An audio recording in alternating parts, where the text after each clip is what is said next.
There is a moment in every person's life when they realize that the one person they trusted most, the one person they would have defended with their life, was the very person who had been tearing it apart. That moment, for me, came on a Saturday afternoon in June, at my little sister's wedding, in front of 200 people. And I want to tell you right now, I did not go there looking for a fight. I did not go there looking for revenge. I went there dressed in my bridesmaid gown, with a bouquet in my hands and a smile on my face, because I was her older sister, and I loved her. Or at least, I thought I did. But life has a way of pulling back the curtain at exactly the right moment. And when that curtain came down on that warm June afternoon, what stood behind it changed everything.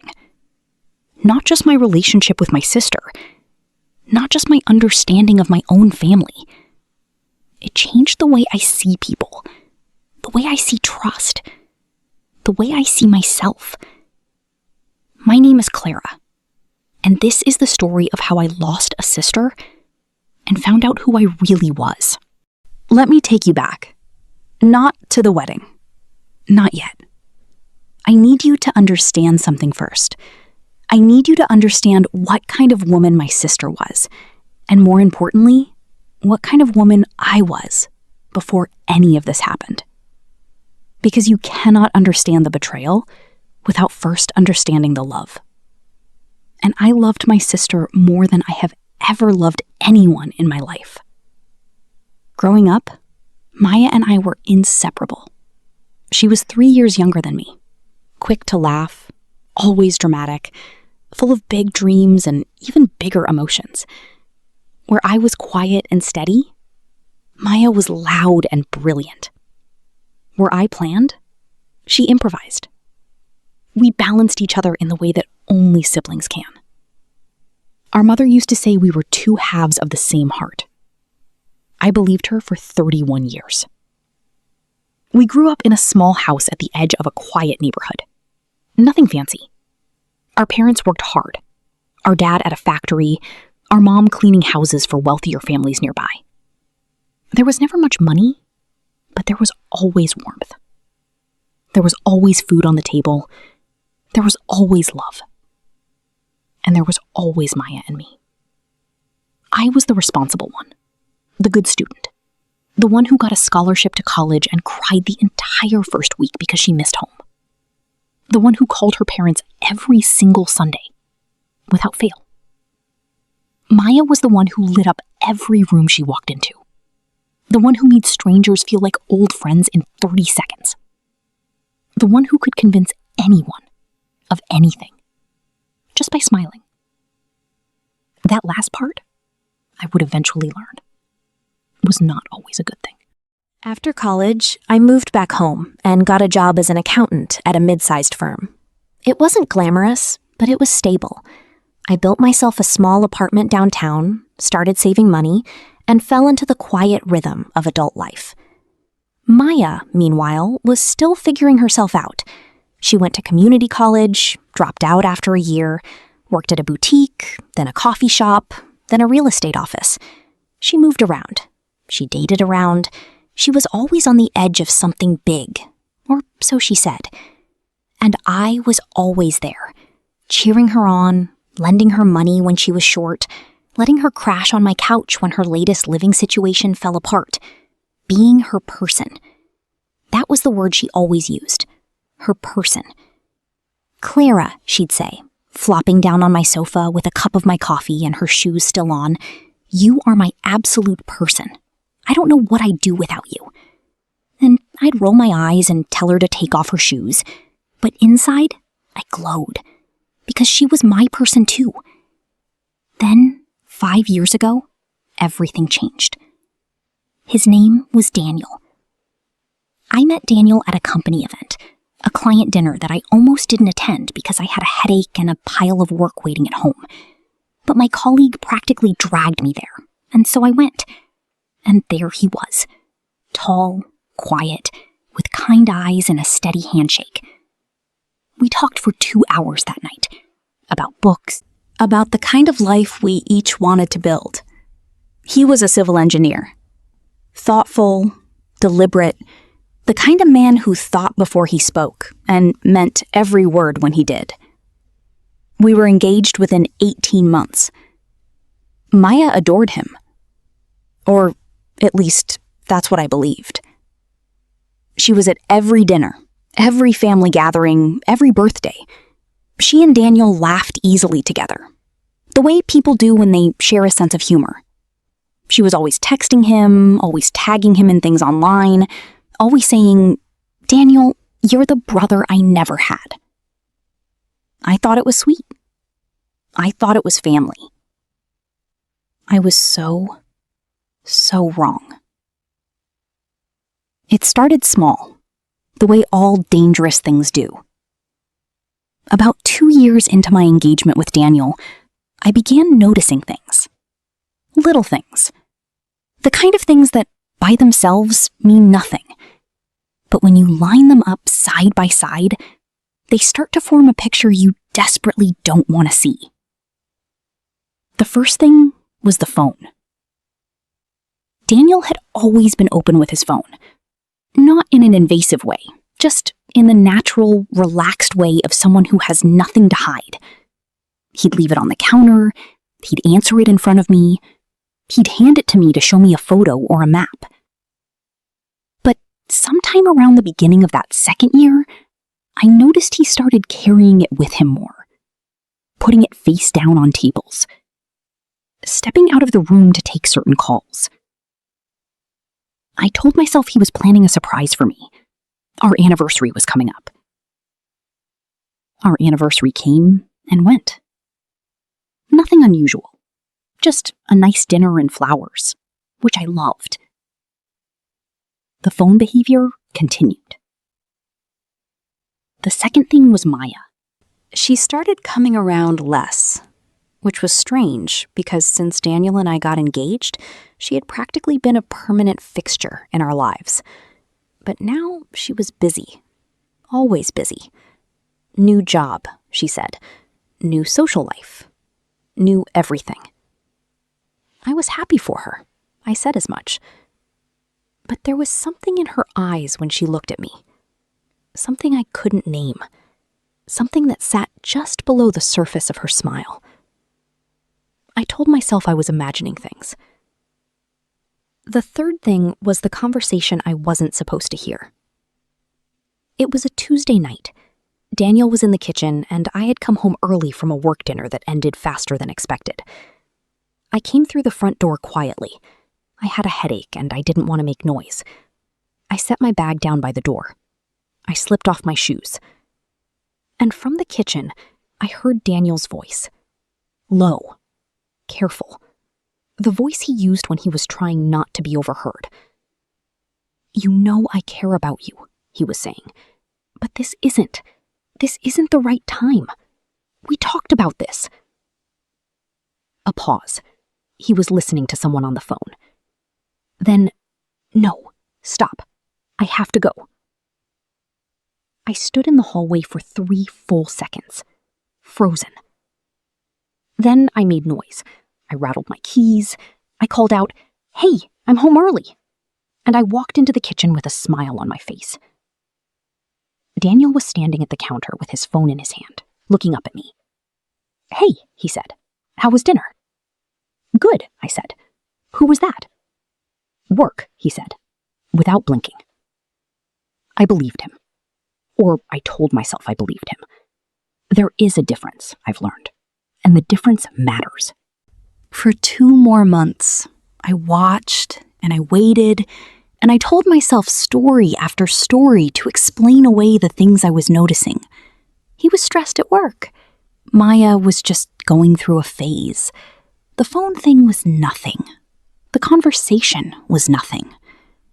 But the thing about the truth is, it doesn't stay buried. It finds cracks. It seeps through. And one night, it came through all at once. It was a Sunday morning. Daniel was in the shower. I was making coffee. His phone was on the counter. face up. A message came through. I didn't mean to read it. I wasn't looking, but it was right there, and the preview was right there. And in the half second before I looked away, I saw the name. Maya. And 3 words of the message below it. Last night was... The coffee I was holding hit the floor. I didn't pick it up. I stood there and I stared at the screen for what felt like a very long time, but was probably about 10 seconds.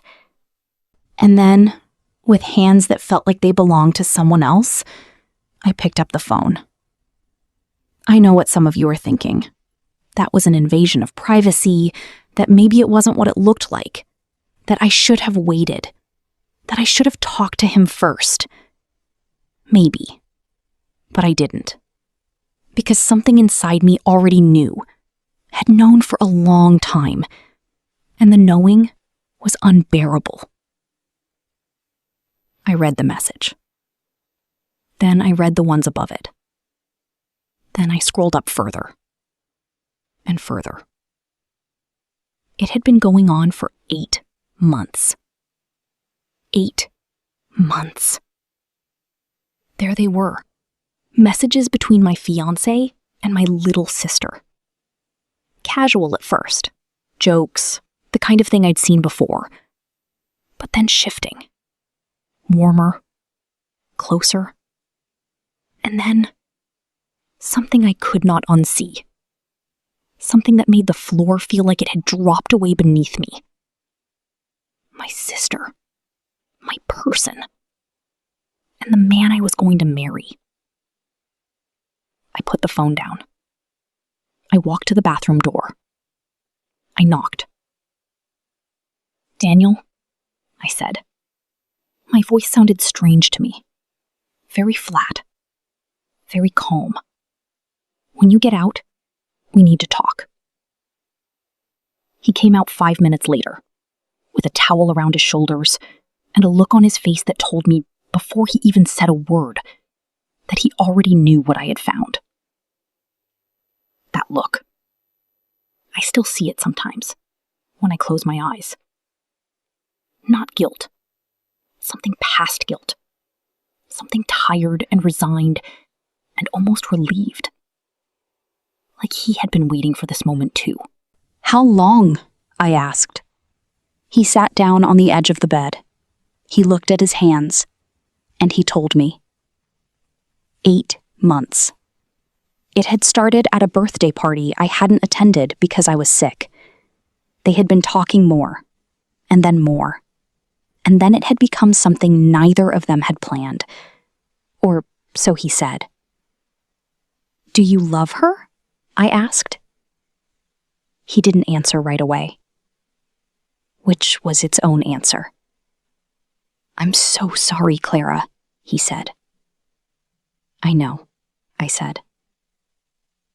I picked up my bag, I took my keys, and I walked out of the apartment that we shared, that we had picked out together, that had pictures of us on the walls and our names on the lease. I sat in my car in the parking garage for 45 minutes. I didn't cry. I didn't scream. I just sat there in the dark and breathed. In and out. In and out. While the world I had built rearranged itself into something unrecognizable. That evening, I called Maya. She didn't pick up. I texted her 2 words. I know. She went quiet for 3 days. When she finally called, she cried. She was sorry. She hadn't meant for it to happen. It just happened. She loved him. She hadn't planned it. I listened to all of it. I didn't say much. Because what do you say? What is there to say when the 2 people you trusted most in the world, the man you were going to build a life with, and the sister you would have traded your life for, had been the authors of your worst pain?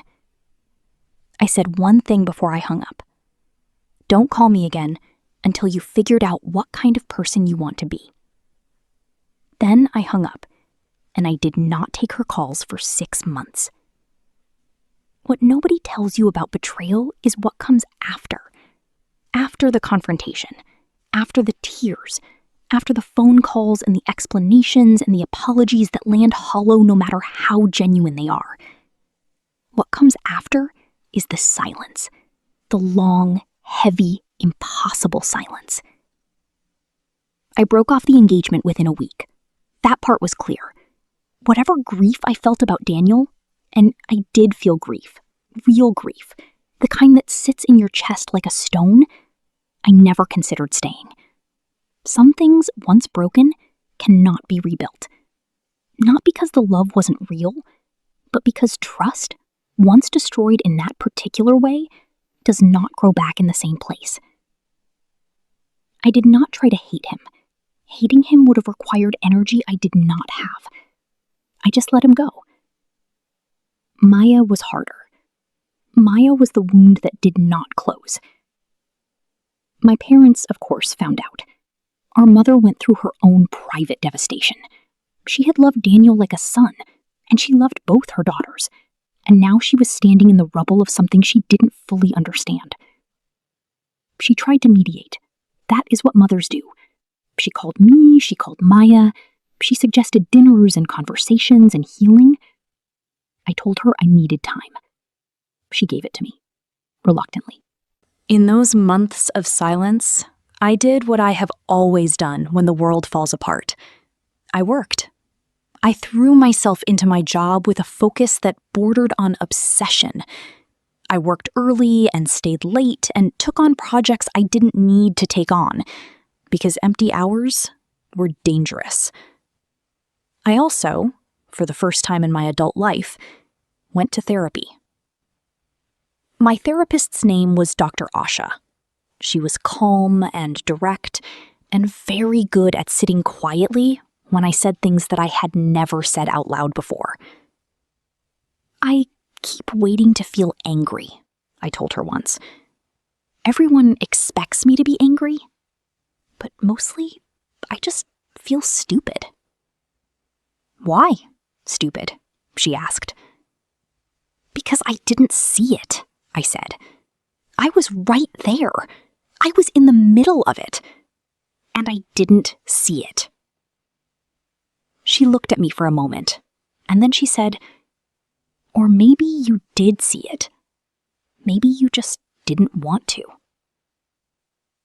That landed in a place inside me and did not leave for a long time.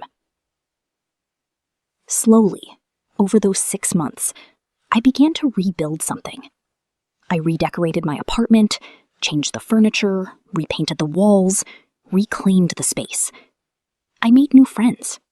I started running in the mornings, something I had always said I would do and never had. I got a promotion. I booked a solo trip to Italy, something Daniel had always said was impractical, and I went, and it was the most alive I had felt in years. I was not healed. I want to be honest about that. Betrayal on that scale does not heal cleanly. It scars. But scars are not weakness, and I was learning, slowly, to move with mine. At the 6-month mark, Maya reappeared. She called. I answered this time. She told me that she and Daniel were together now, officially. She thought I should hear it from her. I thanked her for telling me. My voice was even and polite. She seemed surprised by that. She had been bracing for a fight. I didn't have one to give her. We began, slowly, cautiously, to rebuild something. Not what we had. That was gone. But something new. Polite, careful, like two people handling something fragile. Our mother was relieved. I could hear it in her voice every time I mentioned talking to Maya. I did it partly for my mother. I won't pretend otherwise. And partly because carrying a 6-month grudge against my own sister had cost me things I hadn't expected. Sleep, appetite, the easy joy of family holidays. I was not ready to forgive, but I was willing to exist in the same world again. 13 months after I found those messages, Maya called me to share some news. She and Daniel were engaged. I sat with that for a moment. A long moment. "Congratulations," I said. She asked if I was okay. "I'll let you know," I said. Was I okay? I asked myself that question a lot in the days that followed. I examined it from every angle, the way you examine a wound to see how deep it goes. And here is what I found, honestly. I was not devastated. Not the way I once would have been. The love I had felt for Daniel had completed its slow transformation into something quieter. Not hate, not bitterness, but a kind of careful neutrality. He had become, in my mind, simply someone who had been part of my life and was no longer. What hurt was different. What hurt was the shape of it all. My sister was going to marry the man who had been my fiancé. She was going to wear a white dress and stand at an altar and say vows, and those vows would be built on a foundation that included the 8 months she had spent betraying me. That was what I had to make peace with. Not him. Her. Aunt Mother called me separately the next day, with a tone in her voice that told me she had been worried about making this call. "Maya wants you to be a bridesmaid," she said. I took a breath. "Give me a few days to think about it," I said. 3 days later, I said yes. And even now, looking back, I believe I made the right choice. Not because of Maya, but because of who I wanted to be. Because I had watched people destroy themselves with bitterness, and I had decided a long time ago that I would not be one of them. Because my mother deserved to have both her daughters at the table. And if I am being completely honest, because something in me needed to walk through that fire and come out the other side standing. The planning began. For 6 months, I existed in the strange parallel universe of being a bridesmaid at my ex-fiancé's wedding to my sister. I went to dress fittings. I helped choose centerpieces. I sat at kitchen tables and discussed flowers and menus and seating charts with a woman who had once been my whole world and was now something I didn't quite have a word for.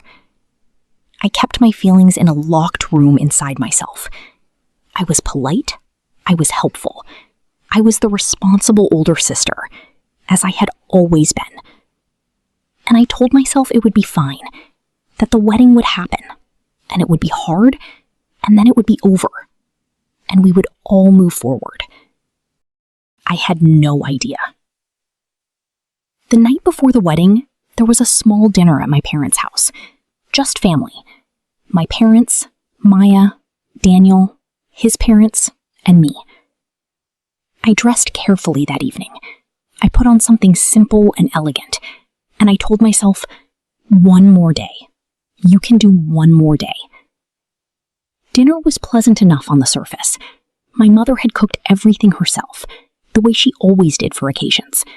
The table was set beautifully.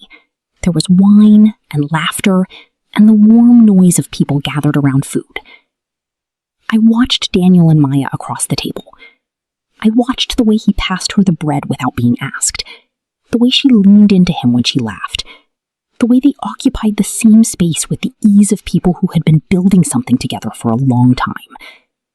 And I thought, whatever I feel about how this started, this is real. This is something. That thought, strange as it may sound, gave me something close to peace. After dinner, while the others moved to the living room, I slipped outside to the back porch for some air. I needed a moment alone, just one moment to breathe. I had been out there maybe 3 minutes when the back door opened. It was Daniel. He sat down on the steps beside me, not close, at a respectful distance. "You okay?" he asked. "Yes," I said. We sat in silence for a moment. Then he said, "I need you to know that I'm sorry, Clara. I have been sorry every single day. I know that doesn't fix anything, but I needed to say it out loud, to you, once." I looked at him. "I know you are," I said, "and I think, eventually, I'll be fully okay with all of it. But not tonight, Daniel. Tonight, let's just get through tonight." He nodded. He went inside. I stayed outside a little longer, and then my phone buzzed. A message from a number I didn't recognize. I almost didn't open it. I almost put it in my pocket and went back inside. But something made me look, and what I read changed everything. Again. The message was from a woman named Priya. She introduced herself in the first line. She was a colleague of Daniel's, she said. She had known about me, the original fiancé, and she felt I deserved to know something before the wedding. Something that had happened 4 months ago. Something between her and Daniel. I read the message 3 times. Then I sat very still on that back porch step, and I let the information move through me like cold water. So it hadn't been only Maya, and it hadn't stopped with me. Daniel had done this before, and he was about to do it again. Not to me this time, but to my sister, to the woman who had torn apart my life to be with him, and she had no idea. I sat there for a long time, asking myself the hardest question I have ever asked myself. Do I tell her?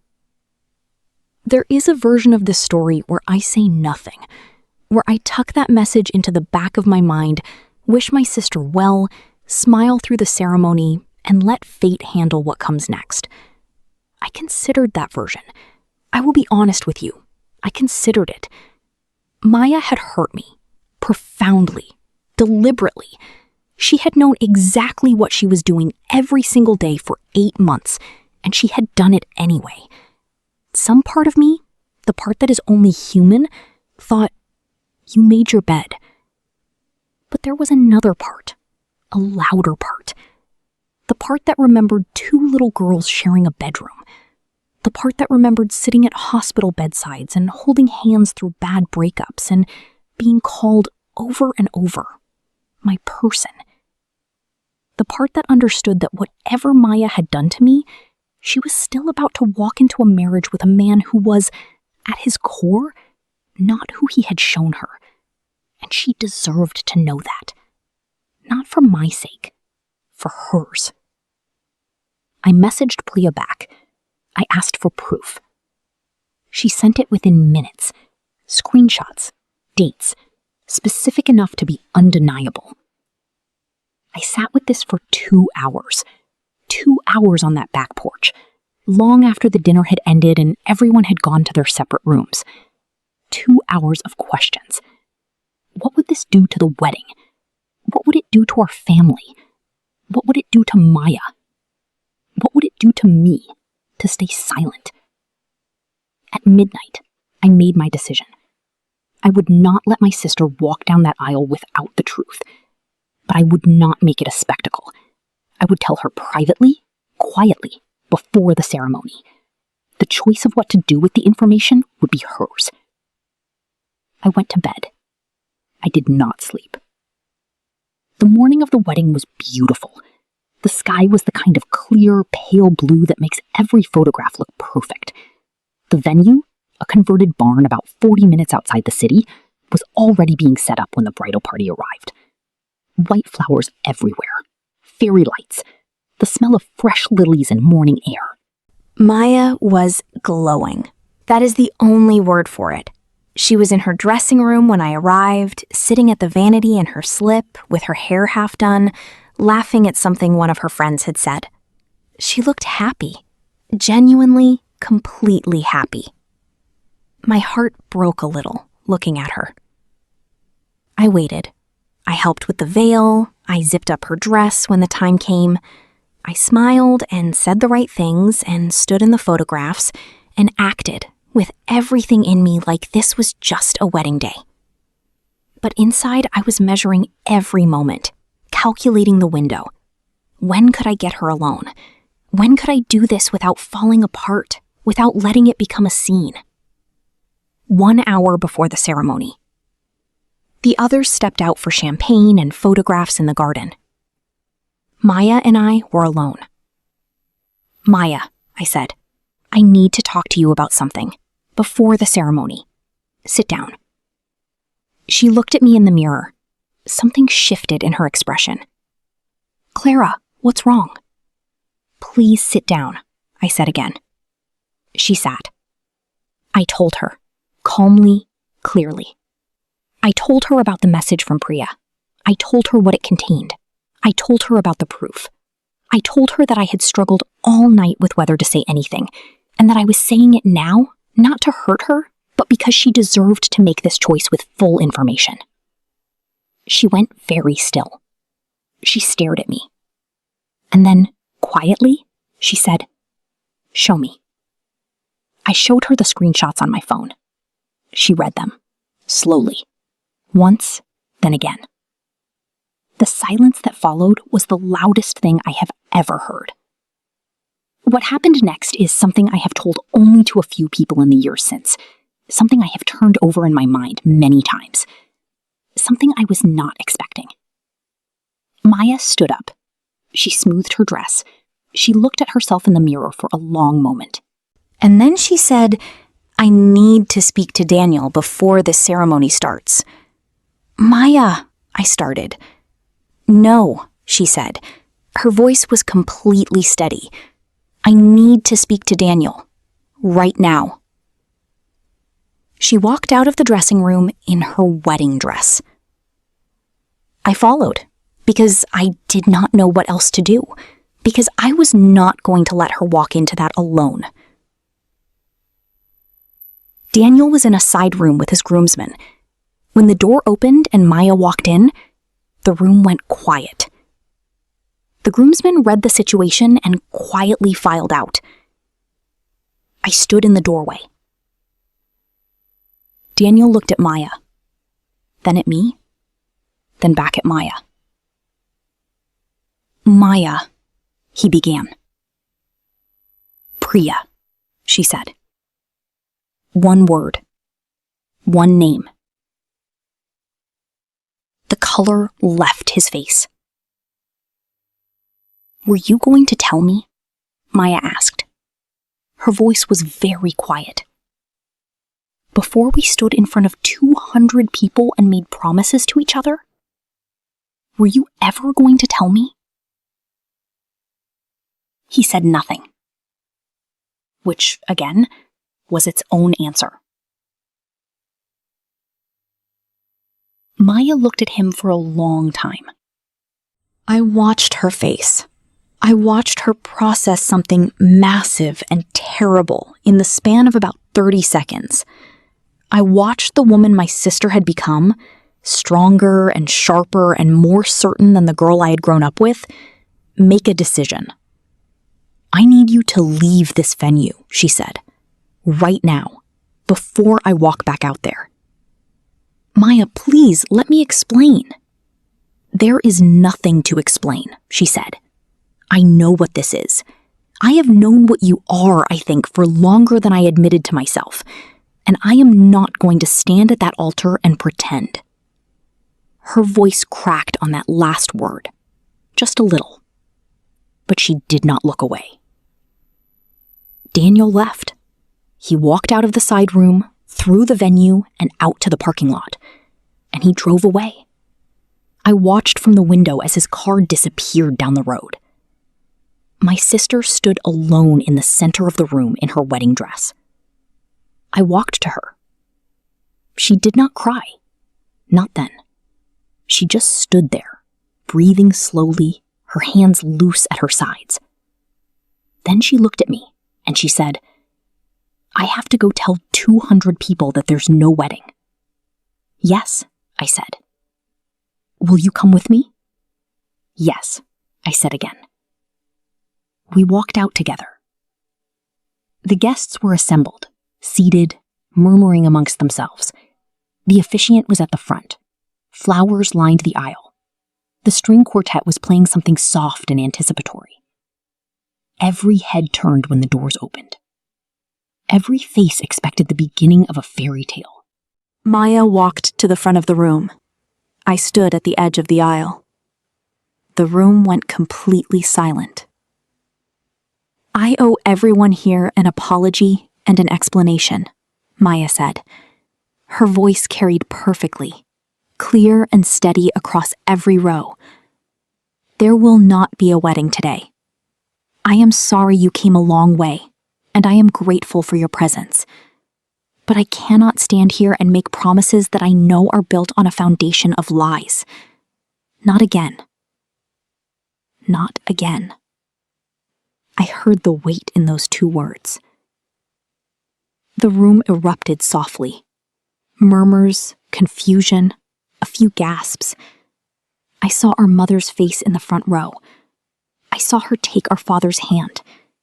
I saw them both look at Maya with something that, through their shock, looked unmistakably like pride. Maya thanked everyone for coming. She asked them to please enjoy the food and the flowers. She smiled, somehow, at the end of it. A sad, real, human smile. And then she walked back up the aisle toward me. I took her hand when she reached me. She held on tight. The weeks that followed were the strangest of our lives. There were logistics, the venue, the vendors, the gifts to be returned. There were phone calls and family conversations and explanations to be made. There was, for Maya, the particular kind of grief that comes with not just losing a relationship, but losing the future you had imagined inside it. She moved back into our parents' house temporarily. I visited often. We did not immediately become what we once were. You do not bridge a divide that size with a single moment, however significant. But we began, carefully, honestly, in a way we had not been honest with each other in years. I knew something was wrong with him, she told me one evening. We were sitting on the back porch at our parents' house. The same back porch where we had sat as children, where we had talked about everything and nothing. I felt it. For months. But I kept telling myself I was being paranoid, that I was projecting, that because of what I had done to you, I was punishing myself by imagining things that weren't there. And so you didn't look, I said. And so I didn't look, she said, until you made me. She looked at me. Why did you tell me? She asked. After everything I did to you, why did you tell me? I thought about that for a moment. Because you're my sister, I said. And because I spent a long time being angry at you. And I don't want to be angry at you anymore. And because you deserved to know. She cried then, finally. The tears that had been waiting through the ceremony and the car ride and the logistics and the family conversations. She put her face in her hands and she cried. And I sat beside her and I put my hand on her back and I let her. We did not fix everything that evening, but we started. As for Daniel, he reached out once, about a month later. A text message. He wanted to explain, to apologize, to say that he had been struggling with things for a long time and had handled them badly. I replied simply, I hope you find peace, but please don't contact me or my sister again. He didn't. Priya, the woman who had sent me that message, I reached out to thank her. She was gracious about it. She said she had gone back and forth for weeks about whether to tell anyone, and that she was glad she finally did. We are not friends, but I think of her sometimes with gratitude. My parents took a long time to process all of it. My mother especially, who had loved Daniel and had wanted so much for Maya to be happy, went through her own quiet grief. But she also understood something in the aftermath that she had not understood before, about the fragility of the things we build on shaky ground, and the strange strength that can come from choosing honesty over comfort. It has been 3 years now. Maya is doing well. She lives in a new city. She took a chance and moved, started over, found a job she loves, and a small circle of people who know her fully. She calls me every Sunday. We talk for hours sometimes. We have rebuilt something that I think is better than what we had before, because it is built on truth this time, and on the kind of understanding that only comes from having gone through something real together. I am not going to tell you we are the same as we were. We're not. We never will be.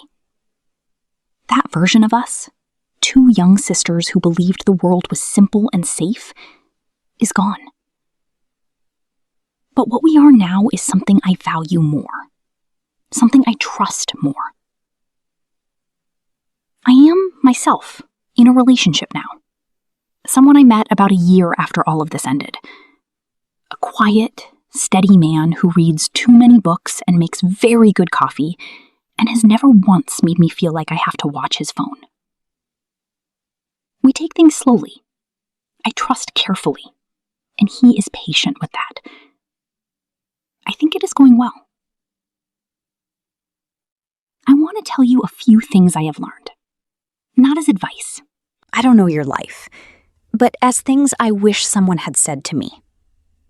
The first is this: the people who hurt us most are almost always the ones we love most.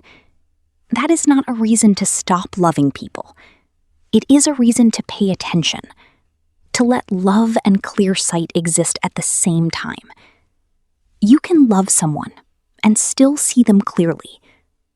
It is harder, but it is possible, and it is the only kind of love worth having.